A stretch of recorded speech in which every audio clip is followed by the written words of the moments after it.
L'un des grands défis pour l'agriculture ouest africaine est de pouvoir assurer la couverture des besoins alimentaires et nutritionnels de la population croissante. Pour ce faire, une contrainte majeure à lever est la baisse continue de la fertilité des sols cultivés à cause, entre autres, des changements climatiques, de la pression foncière et du faible investissement dans la conservation de l'humidité des sols.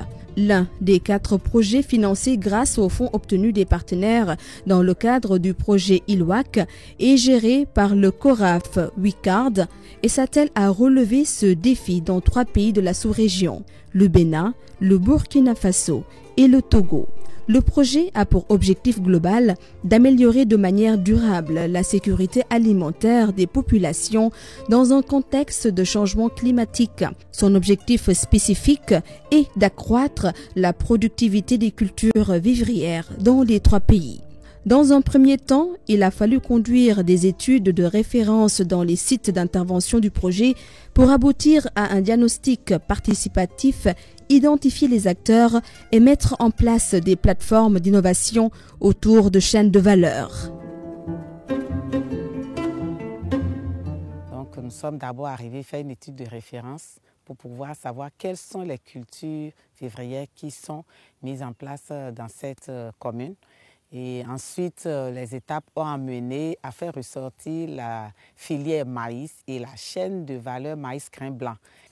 Donc, nous avons ensuite mis en place ensemble les acteurs pour qu'ils puissent avoir entre eux des échanges, qu'ils puissent savoir que le producteur ne reste pas à part, le commerçant à part, sans savoir ce qu'il y a comme lien et comme contrainte à chaque niveau. Et ensuite, nous les mettons en contact aussi avec les institutions de microfinance, avec les autorités locales pour qu'ils puissent avoir des facilités. Dangbo, Bénin, du haut de ces collines, on aperçoit toute l'étendue de la vallée de l'Ouémé, deuxième vallée humide la plus grande du monde après celle du Nil. Ce vaste bas-fond porte l'espoir de plusieurs dizaines de producteurs. En effet, c'est dans cette vallée que s'active l'une des 4 plateformes d'innovation du projet ILWAC au Bénin.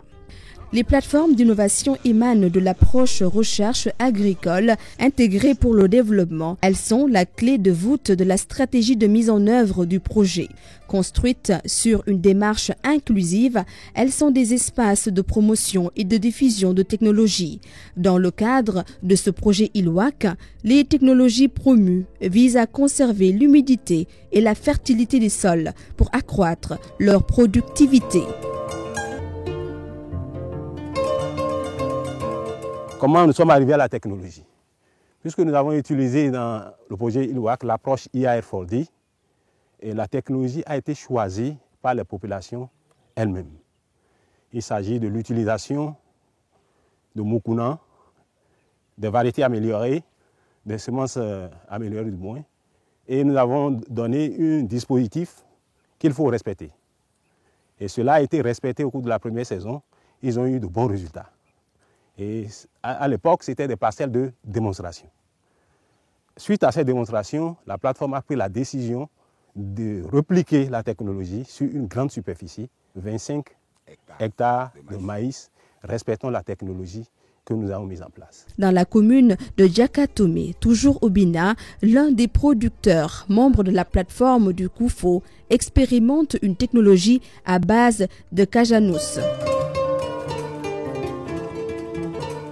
Ça ne donne plus. Comment nous allons faire pour que le sol soit fertile? On a choisi le Cajanus. Ces plants vont donner de ces herbes par terre. Et maintenant, voilà que ça donne maintenant les herbes par terre. Et ça va enrichir davantage, quoi. Les parcelles que nous avons utilisées, il y a 400 mètres carrés pour la démonstration technologique et il y a 400 mètres carrés pour pratique paysanne. Donc, au paysan, on lui a dit qu'il est libre de mettre sur sa parcelle ce qu'il veut à la deuxième saison. Mais ici, à la deuxième saison, c'est le Cajanus, rien que le Cajanus. Là, l'année prochaine, on va mettre le maïs à la récolte du maïs, dont on va évaluer alors les rendements du maïs qui va nous permettre de justifier le relèvement de la fertilité du sol. Au-delà des champs d'essai pour l'adoption des technologies, les capacités des producteurs membres des plateformes ont été renforcées avec des formations en animation de plateformes ainsi qu'à travers des visites d'échange.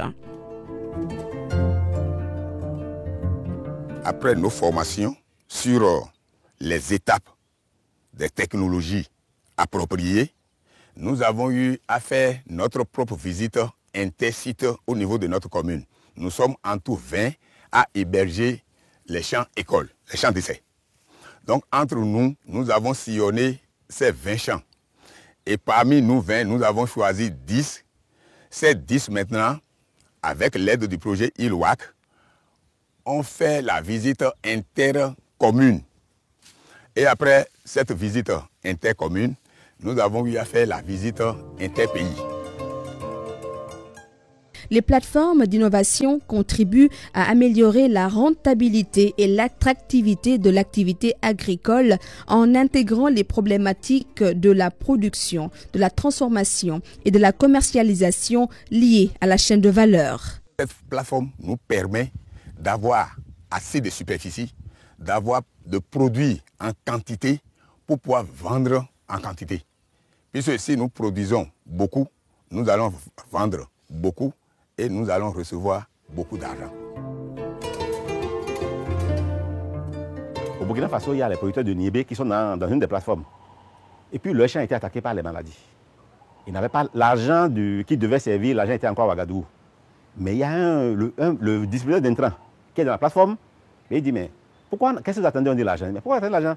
Moi, je vous remets les intrants, vous appliquez, et après on règle. L'homme d'intrants disait, si tu ne produis pas ton niébé, je ne pourrai pas vendre désormais mes intrants. Au Togo, c'est le maïs gras et le sorgho gras qui ont été choisis comme chaîne de valeur. Au Burkina, les plateformes ont choisi le maïs jaune, le niébé et le petit mil. Pour la valeur ajoutée du mil que nous avons pris comme activité, ça nous a beaucoup aidé. Parce que maintenant, on vend plus les grumeaux un peu partout. Et nous voulons même exporter, amener à l'extérieur. Donc, pour le moment, en tout cas, ça va mieux qu'avant. Parce qu'avant, on travaillait individuellement et ça causait beaucoup de problèmes. Et maintenant, comme la plateforme est venue, on s'est retrouvés pour travailler ensemble. En tout cas, ça va. C'est bien. Le projet ILWAC a aussi appuyé les plateformes par la distribution d'intrants aux producteurs. Au nom du conseil communal de Dango et à mon nom propre, je vous salue et vous souhaite la bienvenue sur ces lieux pour la manifestation de la remise d'intrants à la plateforme d'innovation de la commune de Dango.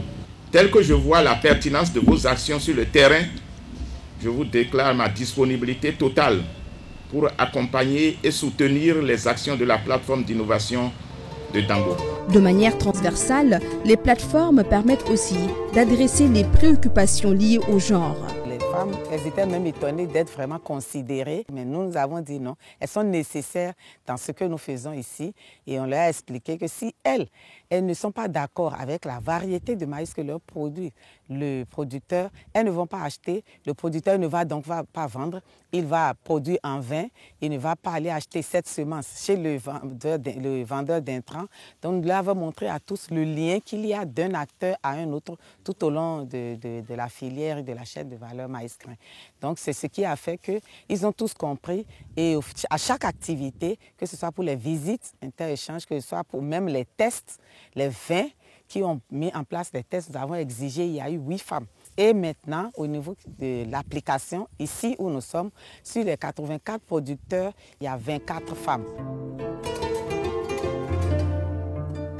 J'avais commencé dans les quartiers ou dans les villages. J'achète et je revends, je n'ai pas assez d'argent. Maintenant, on nous a aidés à trouver quelqu'un chez qui on peut trouver de l'argent pour pouvoir acheter les maïs en sac comme ça, ou bien pour qu'on puisse nous aider, ou bien nous prêter de l'argent pour acheter. Et de temps en temps, bon, on peut toutefois les emmagasiner, quoi. De mars 2013 à décembre 2014, le projet a enregistré des résultats probants dans ces 3 pays d'intervention, avec un total de 16 technologies recensées et promues, 6 chaînes de valeur identifiées, 15 plateformes d'innovation installées ou renforcées, 194 parcelles de démonstration et plus de 1000 acteurs bénéficiaires de renforcement de capacité, dont 30% de femmes. Dans chacun des pays, les acteurs se sont appropriés le projet. Il s'agit notamment de consolider les acquis et de procéder à une mise à l'échelle au niveau de la sous-région pour assurer de manière durable la sécurité alimentaire des populations.